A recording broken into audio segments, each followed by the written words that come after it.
கை குலுக்கி கட்டி தழுவி கொண்டு சமரசம் முடிவுக்கு வந்த காவலர் நடத்துனர் பிரச்சினை. நெல்லை மாவட்டம் நாங்குநேரியில் சீருடை அணிந்த காவலர் பயணச்சீட்டு எடுக்க மறுத்ததாக வீடியோ வெளியான விவகாரத்தில் காவல்துறையினருக்கும் போக்குவரத்து ஊழியர்களுக்கும் இடையே பனிப்போர் நிலவி வந்த நிலையில் தற்போது சமரச நிலைக்கு சென்றுள்ளனர். நெல்லை மாவட்டம் நாங்குநேரியில் கடந்த 21ஆம் தேதி நீதிமன்ற பணிக்கு சென்ற காவலர் ஆறுமுக பாண்டி என்பவர் நெல்லைக்கு சென்ற அரசு பேருந்தில் டிக்கெட் எடுக்க மறுத்து நடத்துனருடன் வாக்குவாதத்தில் ஈடுபட்ட வீடியோ வைரலாகி பெரும் பரபரப்பை ஏற்படுத்தியது.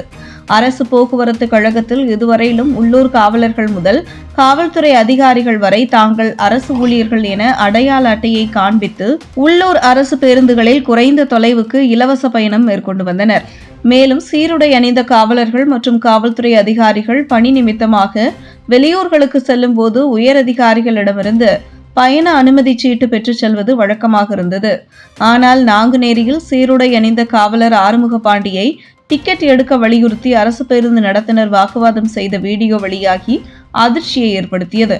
இந்த விவகாரம் பேசுபொருளான நிலையில் காவலர்கள் டிக்கெட் எடுக்காமல் பேருந்தில் பயணிக்க அனுமதி இல்லை என போக்குவரத்து துறை விளக்கம் அளித்தது. இதற்கு பதிலடி கொடுக்கும் விதமாக விதிகளை மீறும் அரசு பேருந்துகளுக்கு அபராதம் விதிக்கும் நடவடிக்கைகளில் போக்குவரத்து காவல்துறையினர் வேகமடைந்தனர்.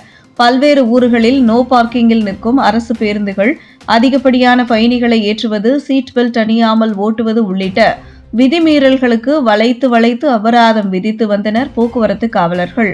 பயணச்சீட்டு விவகாரத்தில் காவல்துறையினருக்கும் போக்குவரத்து ஊழியர்களுக்கும் இடையே பனிப்போர் தீவிரமடைந்து வந்தது. இந்த பிரச்சனையில் பாதிக்கப்படுவது என்னவோ பொதுமக்கள்தான் என்ற வகையில் பிரச்சனைக்கு உடனடியாக தீர்வு காண வேண்டும் என தமிழ்நாடு அரசு போக்குவரத்து தொழிற்சங்கங்கள் கடிதம் எழுதியது. இரு முக்கிய துறைகளிடையே நிலவும் மோதல் போக்கு விளம்பர திமுக அரசின் செயலற்ற நிர்வாகத்தை வெளிச்சம் போட்டு காட்டி இருப்பதாக பொதுமக்கள் குற்றம் சாட்டினர்.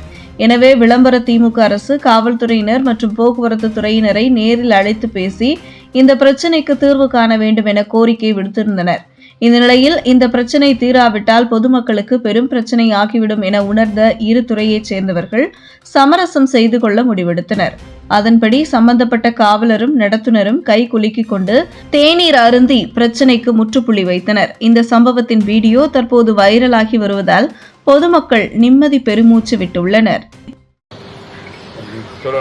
நம்ம ரெண்டு பேருமே பொதுத்துறை வேலை செய்யறோம் தானே. ஆமாண்ணா. நீங்கள் போலீஸ் டிபார்ட்மெண்ட், நான் டிரான்ஸ்போர்ட் வேலை பார்க்கணும் சார். ஆமாண்ணா. நீங்கள் அன்றைக்கி பஸ்ஸில் வந்தீங்க, நீங்கள் உங்கள் கருத்து சொன்னீங்க, நான் என் கருத்து சொன்னேன். ஆமாண்ணா. அப்புறமா நீங்கள் டிக்கெட் வாங்கி நீங்கள் ட்ராவல் பண்ணீங்க அப்படிதானே. ஆமாண்ணா. ஆனால் இது சோசியல் மீடியாவில் பரவி ப்ராப்ளம் இருக்குது. நான் வருத்தம் தெரிவிச்சுக்கிறேன். நானும் வருத்தம் தெரிவிச்சுக்கிறேன். இனிமேல் இந்த இது இல்லாமல் நம்ம ரெண்டு பேருமே ரெண்டு துறையும் நண்பர்களாக பணியாற்றும். சரி ஓகே ஓகே. சரி ஓகே.